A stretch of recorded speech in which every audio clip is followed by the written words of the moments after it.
Everyone thought the neighborhood was quiet, but behind the neat lawns and painted fences, something was brewing. The HOA patrol had a habit of overstepping their limits, and no one knew it better than Marcus, a hard-working man who just wanted peace in his own home. The patrol had climbed his fence once before, claiming they were checking for violations. But this time, when they tried again, Marcus had already decided he wouldn't stay silent. He sat on his porch that morning with his coffee, waiting, because he knew they couldn't resist crossing the line again. The HOA patrol, wearing their reflective vests like badges of authority, walked down the street with clipboards in hand. To everyone else, they seemed official, but Marcus saw them differently.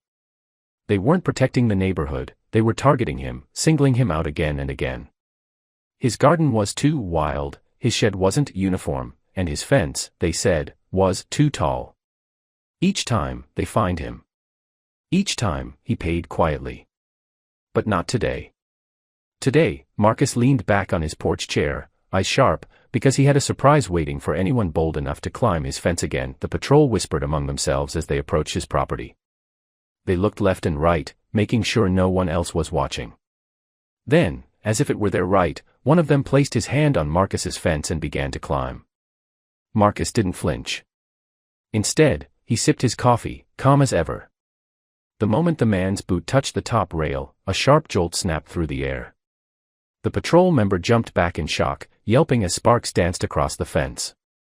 The others froze, wide-eyed, while Marcus sat quietly, his expression unreadable. He had finally turned the tables. News of the incident spread quickly. Neighbors whispered about Marcus's bold move, some calling it genius, others saying it was risky. But one thing was certain, everyone admired the courage it took to stand up against the overbearing patrol. For years, many had felt the same frustration but were too afraid to act. Now, they saw Marcus as a quiet hero, someone who dared to protect his home in a way that made the HOA think twice.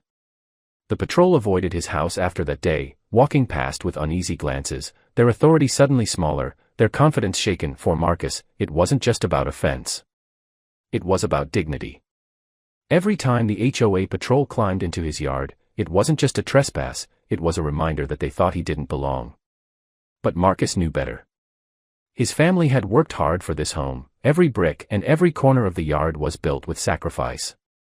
By electrifying his gate, he wasn't just protecting his property, he was reclaiming respect. He wanted his son to grow up knowing that they didn't have to bow to unfair treatment, that they could stand tall and defend what was theirs. The HOA patrol never climbed Marcus's fence again. They filed reports, they sent letters, but they never dared to trespass. From his porch, Marcus would still sit with his coffee, watching quietly as they passed by, powerless. His home remained his sanctuary, untouched. What started as another attempt to control him turned into a turning point for the entire neighborhood. People began questioning the HOA's actions, demanding fairness, and standing together. And it all began with Marcus, who proved that sometimes, the simplest act of resistance, like electrifying a gate, can spark a much bigger change than anyone ever expected.